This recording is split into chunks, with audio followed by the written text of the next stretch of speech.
Hello all, welcome to divine me. இன்றைக்கி நம்ம வீடியோவில் வைகாசி விசாகம் பற்றி தான் பார்க்க போகிறோம். நமக்கு இந்த வருஷம் 22 மே மாதம் 2024 புதன்கிழமையில் இந்த நல்ல நாள் வருது. விசாக நட்சத்திரம் புதன்கிழமை காலையில் 8 மணி 18 நிமிஷத்துக்கு ஸ்டார்ட் ஆகி வியாழக்கிழமை காலையில் 9 மணி 43 நிமிஷம் வரைக்கும் இருக்குது. பௌர்ணமி 7 மணி 14 நிமிஷத்துக்கு ஸ்டார்ட் ஆகுது. வைகாசி மாதத்தில் வரக்கூடிய பௌர்ணமியும் விசாக நட்சத்திரமும் சேர்ந்து வரும்னால தான் நம்ம வைகாசி விசாகம் அப்படின்னு சொல்கிறோம். 27 நட்சத்திரங்களில் இந்த விசாக நட்சத்திரம் ஞானத்திற்குரிய நட்சத்திரமாக சொல்லப்படுது. முருகப்பெருமானின் அவதார நாளாக இந்த வைகாசி விசாகம் சொல்லப்படுது.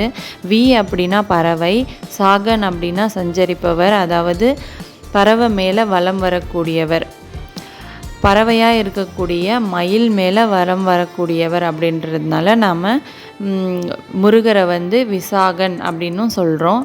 முக்கியமாக இந்த நாளில் விரதம் இருக்க வேண்டியவங்க, கல்யாணம் ஆகணும் அப்படின்னு நினைக்கிறவங்க, அப்புறம் குழந்தை வரம் வேணும்னு நினைக்கிறவங்க, கணவன் மனைவி பிரிஞ்சு இருக்கிறவங்க, வீடு நிலம் வாங்கணும்னு நினைக்கிறவங்க, இவங்க எல்லாருமே கண்டிப்பாக இந்த நாளில் விரதம் இருந்தால் நினச்சது எல்லாமே நடக்கும். வீட்டில் முருகப்பெருமானுடைய சிலை இருந்துச்சு அப்படின்னா பாலால் குளிர குளிர அபிஷேகம் பண்ணி சிகப்பு மலர்களால் நல்லா அலங்காரம் பண்ணி அன்றைக்கி மனசார வேண்டிக்கோங்க. கண்டிப்பாக நினச்சது எல்லாமே நடக்கும். அப்புறம் பக்கத்தில் இருக்கிற முருகப்பெருமானுடைய கோவிலுக்கு போயிட்டு கண்டிப்பாக எல்லா கோவில்லையுமே பாலாபிஷேகம் அன்றைக்கி நடக்கும். நீங்கள் உங்களால் முடிஞ்சது 1/2 லிட்டர் பால் கூட நீங்கள் வாங்கி கொடுக்கலாம். அது ரொம்ப ரொம்ப நல்லது. இந்த நாளில் முருகருக்கு பஞ்சாமிர்தம், அப்படி இல்லைன்னா தேனும் தினை மாவும் கலந்து வச்சுக்கலாம். அப்படி இல்லைன்னா பாலில் தேன் கலந்து வச்சு சிம்பிளாக வழிபாடு செய்யலாம்.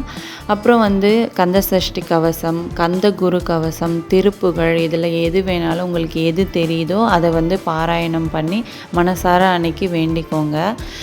விரதம் இருக்க முடியாதவங்க இப்போ வேலைக்கு போகிறீங்க அப்படின்னா அவங்க எல்லாருமே சாயந்தரம் டைமில் ஒரு முருகப்பெருமானை நினச்சி ஒரு விளக்கேற்றி மனசார வேண்டிக்கோங்க. கண்டிப்பாக நீங்கள் நினச்சது உங்களோட கடன் பிரச்சனை, அவ்வளோ வீட்டில் ரொம்ப பிரச்சனை அப்படின்னு சொன்னாலுமே அதை ரொம்ப நமக்கு வசந்த காலமாக மாற்றி கொடுக்கக்கூடியவர் முருகப்பெருமான் தான். அதனால் அவரோட அந்த ஸ்பெஷல் டேயில் நாம் அவரை நல்ல வழிபட்டோம் அப்படின்னா நமக்கு எல்லாமே நல்லது தான் நடக்கும்.